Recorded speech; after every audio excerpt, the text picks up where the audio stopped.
Du temps que je gardais les bêtes sur le Luberon, je restais des semaines entières sans voir âme qui vive, seul dans le pâturage avec mon chien Labri et mes ouailles.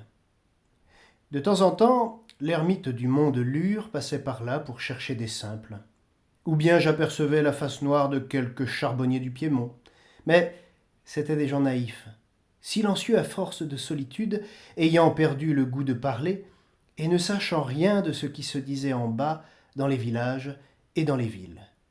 Aussi tous les 15 jours, lorsque j'entendais sur le chemin qui monte les sonnailles du mulet de notre ferme m'apportant les provisions de quinzaine, et que je voyais apparaître peu à peu au-dessus de la côte la tête éveillée du petit Miaro, garçon de ferme, ou la coiffe rousse de la vieille tante Norade, j'étais vraiment bien heureux. Je me faisais raconter les nouvelles du pays d'en bas, les baptêmes, les mariages. Mais ce qui m'intéressait surtout, c'était de savoir ce que devenait la fille de mes maîtres, notre demoiselle Stéphanette, la plus jolie qu'il y eût à 10 lieues à la ronde. Sans avoir l'air d'y prendre trop d'intérêt, je m'informais si elle allait beaucoup aux fêtes, aux veillées, s'il lui venait toujours de nouveaux galants, et à ceux qui me demanderont ce que ces choses-là pouvaient me faire, à moi, pauvre berger de la montagne, je répondrai que j'avais 20 ans, et que cette Stéphanette était ce que j'avais vu de plus beau dans ma vie. Or, un dimanche que j'attendais les vivres de quinzaine, il se trouva qu'ils n'arrivèrent que très tard. Le matin, je me disais, c'est la faute de la grand-messe. Puis vers midi, il vint un gros orage, et je pensais que la mule n'avait pas pu se mettre en route à cause du mauvais état des chemins. Enfin, sur les 3 heures, le ciel étant lavé, la montagne luisante d'eau et de soleil, j'entendis parmi l'égouttement des feuilles et le débordement des ruisseaux gonflés les sonnailles de la mule. Aussi gai, aussi alerte qu'un grand carillon de cloche un jour de Pâques. Mais ce n'était pas le petit Miaro, ni la vieille Norade qui la conduisait, c'était... Devinez qui? Notre demoiselle, mes enfants. Notre demoiselle en personne, assise, droite, entre les sacs d'osier, toute rose de l'air des montagnes et du rafraîchissement de l'orage. Le petit était malade.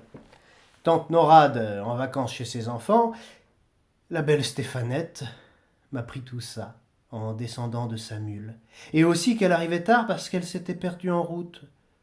Mais à la voir si bien endimanchée, avec son ruban à fleurs, sa jupe brillante et ses dentelles, elle avait plutôt l'air de s'être attardée à quelque danse que d'avoir cherché son chemin dans les buissons. Oh, la mignonne créature! Mes yeux ne pouvaient se lasser de la regarder. Il est vrai que je ne l'avais jamais vue de si près. Quelquefois, l'hiver, quand les troupeaux étaient descendus dans la plaine et que je rentrais le soir à la ferme pour souper, elle traversait la salle vivement, sans guère parler aux serviteurs, toujours parée et un peu fière. Et maintenant je l'avais là, devant moi, rien que pour moi. N'était-ce pas à en perdre la tête? Quand elle eut tiré les provisions du panier, Stéphanette se mit à regarder curieusement autour d'elle. Relevant un peu sa belle jupe du dimanche, qui aurait pu s'abîmer, elle entra dans le parc. Voulut voir le coin où je couchais. La crèche de paille, avec la peau de mouton, ma grande cape accrochée au mur, ma crosse, mon fusil à pierre, tout cela l'amusait. Alors, c'est ici que tu vis, mon pauvre berger? Oh, comme tu dois t'ennuyer d'être toujours seul. Qu'est-ce que tu fais? À quoi penses-tu? J'avais envie de répondre à vous, maîtresse.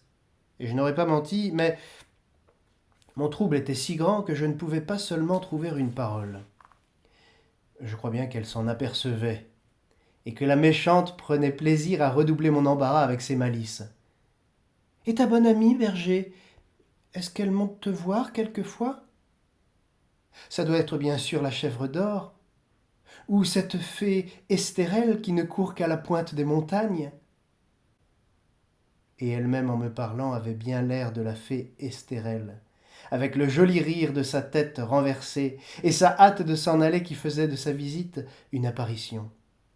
Adieu, berger. Salut, maîtresse. Et la voilà partie, emportant ses corbeilles vides. Lorsqu'elle disparut dans le sentier en pente, il me semblait que les cailloux roulant sous les sabots de la mule me tombaient un à un sur le cœur. Je les entendis longtemps, longtemps. Et jusqu'à la fin du jour, je restais comme ensommeillé, n'osant bouger, de peur de faire en aller mon rêve.